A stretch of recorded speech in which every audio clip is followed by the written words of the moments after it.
James, I love having you here, my friend. Great. Yeah, so we're at the Healthy Tennessee Summit in Pigeon Forge, beautiful mountains, and we're just trying to drive health across our state. And as you know, Tennessee has some of the worst health. You are a master connector, and it's obvious you care about communities. What's been your experience here, and what's one thing you're taking away from it? I guess one of the things that I was reflecting on last night was just sort of the congruence between what was offered and sort of like the blue zone thesis, which is really about making it easier for people to make healthy choices, which is a huge issue and plays a lot into like what culture and the cultural reinforcements. How does the culture reinforce health or not? So that's one part of it.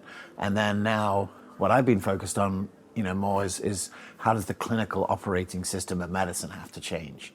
And both of those things have to happen simultaneously to affect a significant change in life expectancy, happiness, and health of Tennessee. Yeah, I think so. And I think, as you saw here, the people are very eager for health. I don't know a single person who wants to be sick. Yeah.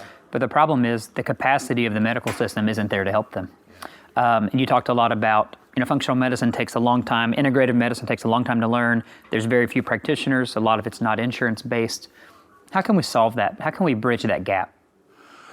Well, for my work, if I look at it broadly for the last 10 years, is really sort of reducing friction to adoption. I mean, if we were doing this event 10 years ago, I doubt there were any functional medicine doctors in Sevier County or in the area because, it's taken reducing some of the friction, right? The word getting out, reducing the cost that it costs to start up a new practice, making it easier to get the education, like all these things have had to happen.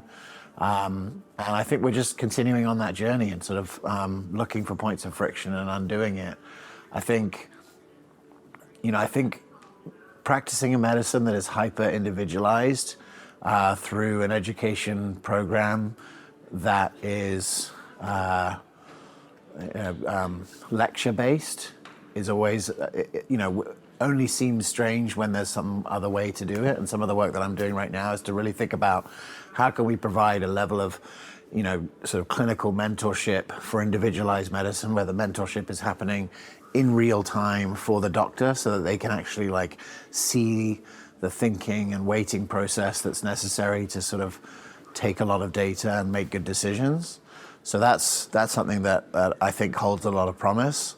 But I also think there's really low-hanging fruit from what came in here today, from the Blue Zone Project, some of the work that you're doing, some of the efforts and bringing practitioners together, and a lot of the work that you've done anyway, which is to like put people in a room and have them cross-pollinate. I think, the executives of these organizations know more about functional medicine than most executives because of this event and other events where they're actually being exposed to it for the first time. Yeah, I agree. And so a lot of it's just knowledge, word of mouth, and then a lot of it comes back down to community. You also do a really good job, though, of bridging human, human interest, so community groups, group medical visits, and then now you're also bringing in True Neuro, which is a technology to help us do it better. Yeah. You want to talk about that briefly? Like, what's your vision for True Neuro long-term, short-term and long-term?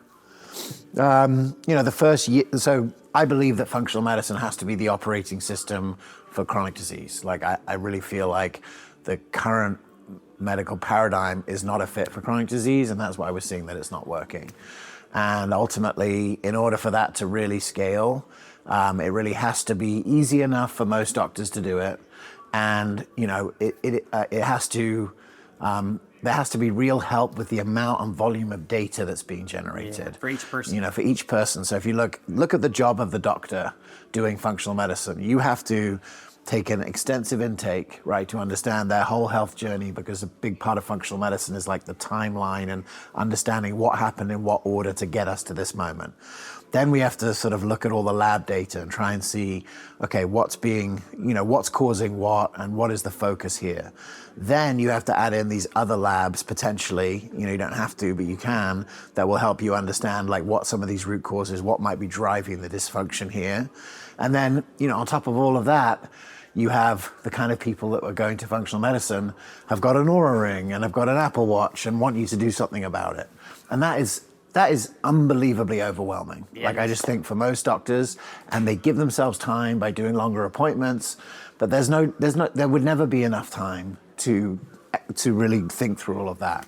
And I just think as the data has got more and more and more, it's been harder and harder to be a functional medicine doctor because you've got to like deal with so much information. So the goal of True Neuro is just really to radically simplify that by using technology to take that data, score it appropriately, and then to combine those scores into easy to use ways so that any doctor can look at a case of complex chronic illness and see right away what is driving this person's complex chronic illness, which of a few different subsets is driving it, and then really to understand, okay, what is the path back? And I feel like this might be the hopefully final point of friction, because I hope that when we understand that most chronic illnesses are complex and have lots of different causative factors, then we'll understand the need for functional medicine. And then when we understand the need for functional medicine, we'll understand the need for having a system that makes it easy enough to be adopted at a health system level, at a clinic level, at a large provider group level,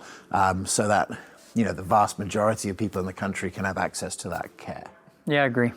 And I think my last question would be, for someone watching who's medical or even non-medical, what's one thing you would encourage them to do to start improving their health and the health of their community? What's one takeaway? The biggest thing for me is that there's a we had the health commissioner here, and the conversation is all about what resources are needed to solve which problems. And those resources always look like money. And I guess what I would want to share with everyone is that there is one inexhaustible free resource that we have tapped into to almost 0% of its capacity, which is one person's capacity to help another person. And like all the way through medicine, we're separated through privacy and individual visits and HIPAA and whatever. And I understand some of the reasons why that might have occurred the way that it has. But truly, if you look at the work for the Blue Zones, so much of it is the psychosocial elements, where people's friendship and connections and the way they interact with other people is what drives their health outcomes.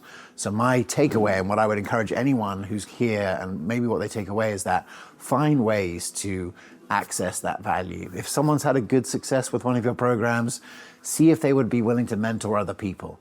That's how you get an exponential change in health, because one person's success fuels the success of the people around them, the community around them. And this is the islands of sanity you talked about at the beginning. And that island of sanity could be one person who now understands why they got a chronic illness, where it came from, how to reverse it, and can help other people do the same. And that's the future. I think so too. And it's empowering because we have more power than we think. For sure. So James, I love spending time with you. Thanks for having me. Welcome. Cheers.